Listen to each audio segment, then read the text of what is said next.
Tenho feito alguns vídeos sobre a teoria da personalidade. E aí eu tenho apresentado para vocês as diferentes visões a respeito das teorias que tentam explicar a formação da personalidade humana. E nós já passamos por algumas dessas teorias aqui. Mas hoje eu vou fazer uma análise de um artigo que fala da história humana enquanto tentativa de construir uma teoria ou pelo menos uma explicação de como a personalidade se forma. E para a gente então mergulhar um pouquinho nessa história da formação da ideia de que a nossa personalidade é construída como algo concreto, vou trazer aqui um artigo de Patrícia do Carmo Pereira e Raquel Souza Lobo Guzzo.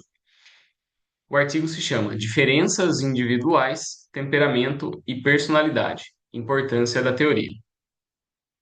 Bom, eu não vou ler o artigo inteiro, para o vídeo ficar mais dinâmico. Fica a recomendação da leitura no artigo na íntegra, né? Mas vamos pegar alguns pontos de maior relevância aqui.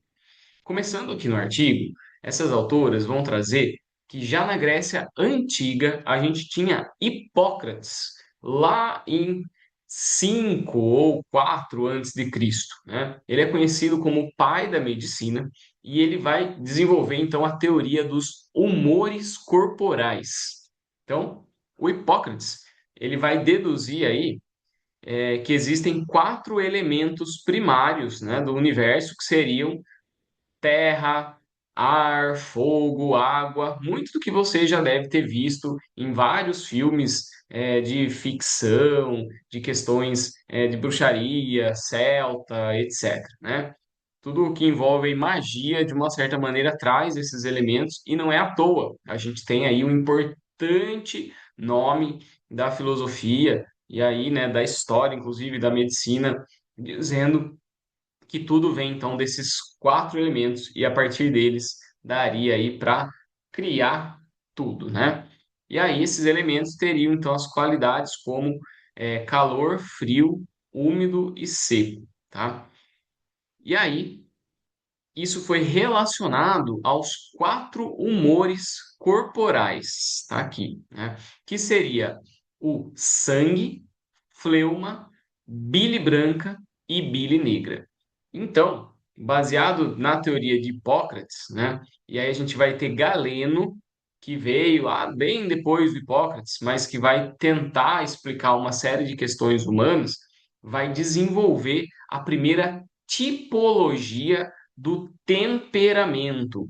Então, enquanto Hipócrates ele vai dizer que existem essas coisas aqui, ó, no nosso corpo, que são então originadas a partir desses 4 elementos, né, do universo, o Hipócrates vai dizer que esses quatro humores aqui corporais, né, seriam então os responsáveis pelo desenvolvimento do seu temperamento. E aqui então é importante a gente pensar na distinção entre as palavras humor e temperamento.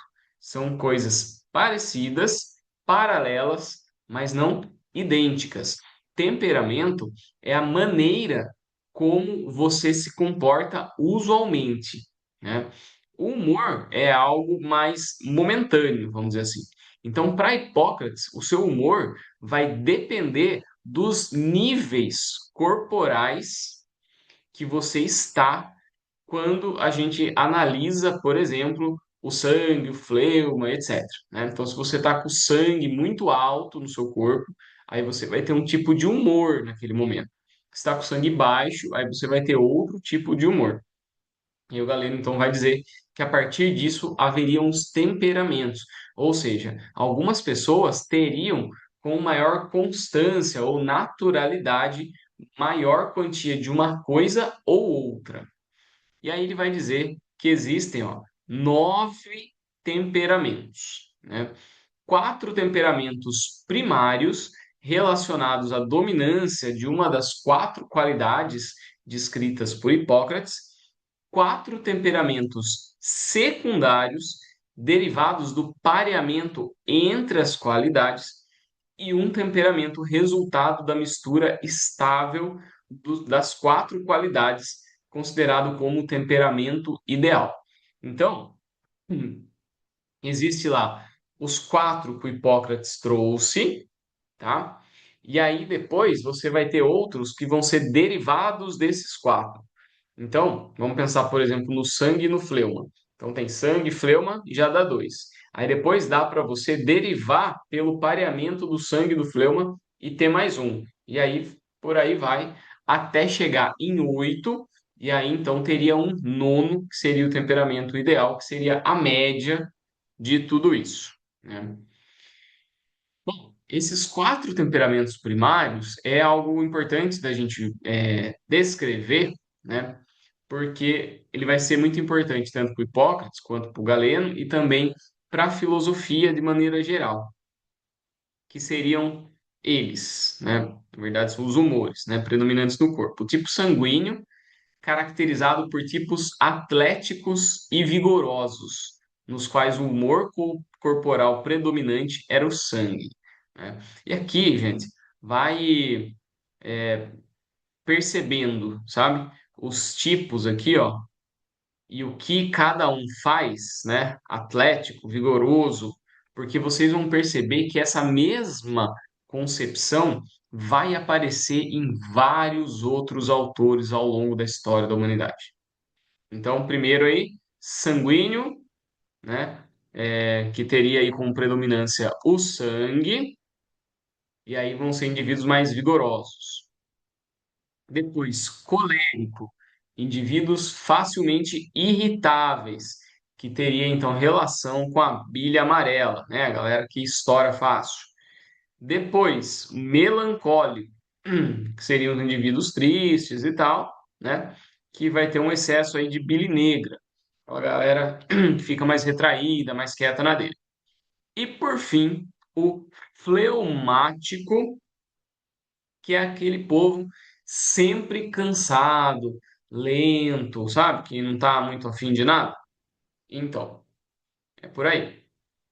Aí, então, nós temos, pensando em fins do século XVIII e meados do século XIX, olha o salto, né, que a gente está. É possível, então, observar influências da tipologia estabelecida pelos antigos gregos nas teorias de temperamento de estudiosos alemães, como Immanuel Kant e Wilhelm Wundt, né? E olha que interessante, hein? O Hipócrates, século 4 e 5 antes de Cristo, vai elaborar uma teoria que vai inspirar outras teorias do fim do século XVIII e meados do XIX. Mas é muito tempo a teoria dessa pessoa mantendo-se importante, né? E aí vamos imaginar que Hipócrates ele não tinha a menor condição de estudo das questões humanas quando a gente compara, né, com os cientistas e estudiosos do século XIX ou até mesmo do século XVIII. Então, olha como foi muito difícil dar esse avanço no conhecimento a respeito da formação da personalidade. E o Immanuel Kant, por exemplo, né, ele é um filósofo muito, muito importante, principalmente quando a gente vai para a área da moralidade. E aí você pensa então alguém que vai dizer sobre toda a questão moral humana, criando uma teoria da personalidade baseado em fatores corporais que foram levantados como hipótese no século IV antes de Cristo, né? Então, assim, gente, é uma teoria da moralidade humana, né, que vai sofrer influência por concepções da filosofia antiga. E isso impacta, porque o Immanuel Kant, como eu disse, né, ele é um clássico da filosofia, e isso vai impactar na forma como as pessoas vão entender as pessoas, como elas vão justificar os comportamentos delas. E aí, o Wilhelm Wundt, né, ele também vai ser aí um marco dentro da psicologia. Ele é conhecido aí por ter sido o fundador do primeiro laboratório de psicologia. E, claro, né, ele tinha que partir também de algum lugar para suas teorias, ele não estava ali para inventar a roda, e ele traz também essa ideia, de novo, do século IV antes de Cristo, né? Então, olha como os argumentos do Hipócrates foram muito bem elaborados ao ponto de durarem, inclusive, até os dias atuais. Continuando. Temos, no início do século XX, psiquiatras e psicólogos começaram a desenvolver estudos mais efetivos sobre o temperamento. Então, por exemplo, Jung, né, um famoso teórico aí da teoria analítica, né, discípulo de Freud, o precursor aí da psicanálise, o Adler, que também foi um importante pesquisador na área da psicologia, só que eles tinham teorias mais especulativas, tá? O que quer dizer isso, né? São teorias que não eram baseadas, de fato, em pesquisas, vamos dizer assim, de laboratório, né? Então eram concepções aí que eles vinham, né, de uma forma mais, vamos dizer assim, dedutiva. Então ele via as pessoas, analisava as pessoas, mas sem um controle, do ponto de vista metodológico rigoroso, né? E aí a gente tem o Ernest Kratzmer, né, e o Ivan Pavlov, trazendo aí alguns estudos mais empíricos, tá? Então, quando a gente fala, né, um estudo empírico, significa um estudo voltado mesmo para o laboratório, mais controlado, com uma perspectiva ou tentativa de, ou um discurso que nos leva a acreditar que existe uma neutralidade maior do pesquisador, tá? Então, assim, o Jung, ele vai dizer, né, que existem dois tipos de atitude, extroversão e introversão. Então, ou você põe para fora ou você guarda tudo aí dentro, né? E aí, isso é de origem biológica, então é seu, tá? Não é do ambiente, da sua história de vida. Aí a extroversão, ela tem uma orientação para a adaptação e reações exteriores. A introversão já para os estados subjetivos e processos psíquicos. E incorporados aí em teorias da personalidade, né, a gente vai ter Cattell, Guilford, Isaac, né? Pesquisas também como de Kagan, e aí por aí vai. Então, tudo isso seguindo essa perspectiva de que os nossos humores estariam voltados para fora ou para dentro. E aí temos Adler, que postulava a existência de quatro tipos de temperamento, os quais também foram baseadas na tipologia de Galeno, né? Nem precisava dizer isso para vocês, que seriam então o governante, colérico, dependente, né? E então assim, ó, o governante, que é o colérico, o dependente, que é o fleumático, a evitação, que é o melancólico, socialmente útil, que é o sanguíneo. E é interessante, né, a gente pensar que tudo isso, na verdade, são outras palavras para dizer a mesma coisa e tem uma visão, né, do qual seria mais útil do ponto de vista aí de quem está criando a teoria. Temos ainda Gerard Heymans, da Holanda, né, que vai ter uma primeira pesquisa sistemática de temperamento, usando a abordagem experimental, psicométrica e biográfica. E aí cabe uma ressalva, né, que assim, apesar de ser uma pesquisa sistemática, é uma pesquisa que ele fez o quê? Ele mandou um monte de cartas para médicos dizerem sobre o temperamento dos seus pacientes. Então, é sistemático do ponto de vista em que ele se isentou, né, da análise da personalidade, do temperamento, do humor, seja lá o que você for chamar isso, das pessoas em si. Mas ele teve que confiar, entre aspas, né, na intuição dos médicos porque eles estavam descrevendo os pacientes do ponto de vista deles. Então, também é uma pesquisa complicada do ponto de vista da neutralidade. E aí ele vai distinguir três dimensões de temperamento, baseando-se nas considerações teóricas de Kant, Gross e Wundt, que, de novo, se basearam em quem? Pois é, lá atrás, né? Então a gente vai ter ali, ó, a emocionalidade relacionada à sensibilidade ou excitabilidade das emoções, atividade, que diz respeito ao comportamento operante, funcionamento primário e secundário, que refere-se ao aspecto temporal do comportamento e do processo psíquico. E aí vocês estão percebendo, né, que ele deu uma mudadinha, mas a gente consegue identificar ainda os quatro tipos lá de Hipócrates.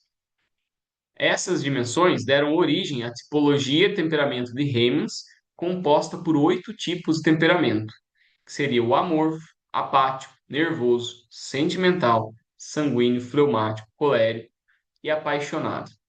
Lembra de outra pessoa que também pegou os quatro e transformou em oito, né? Na verdade, nove, porque depois tem a média de tudo? Galera, né? Então, aí a gente vai dar uma corrida aqui, tá? Opa, falando errado. Aí a gente vai ter Pavlov.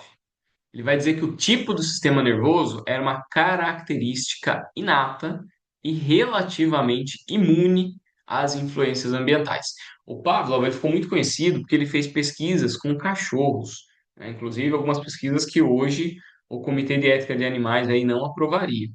Mas ele vai dizer, né, que existe uma influência biológica que vai ser mais importante, né, do que qualquer outra coisa.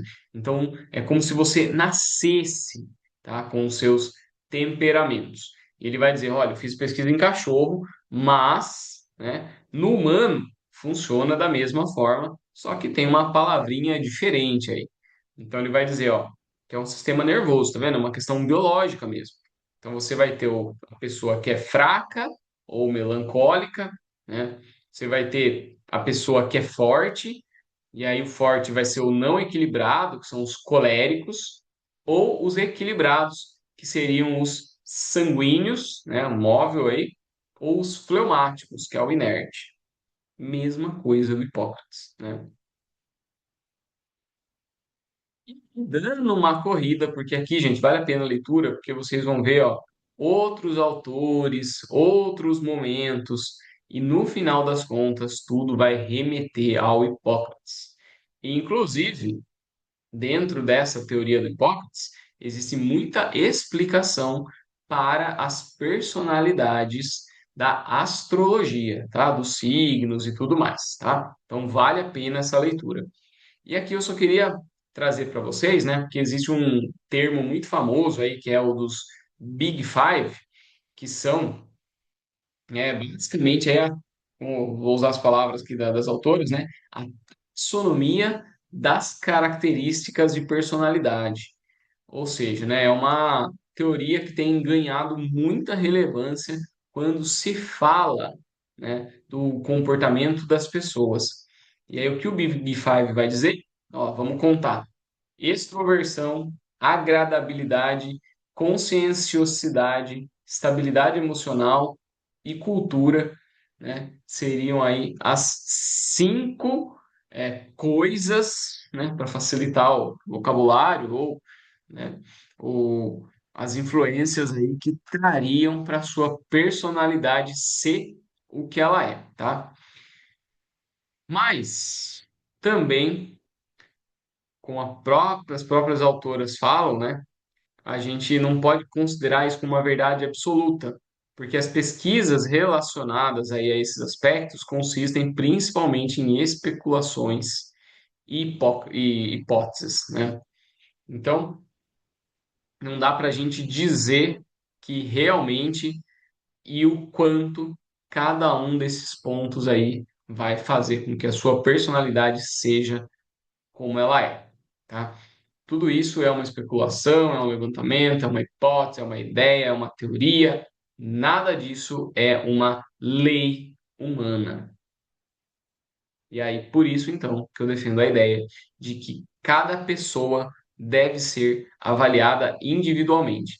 Quando a gente traz um conjunto de comportamentos, né, para explicar as ações das pessoas, a gente tem aí um risco de trazer uma explicação que está fora da pessoa, como se ela não conseguisse mudar o que ela é. Se você pegar, por exemplo, tanto Hipócrates, Galeno, que vai dizer ali das questões corporais, né?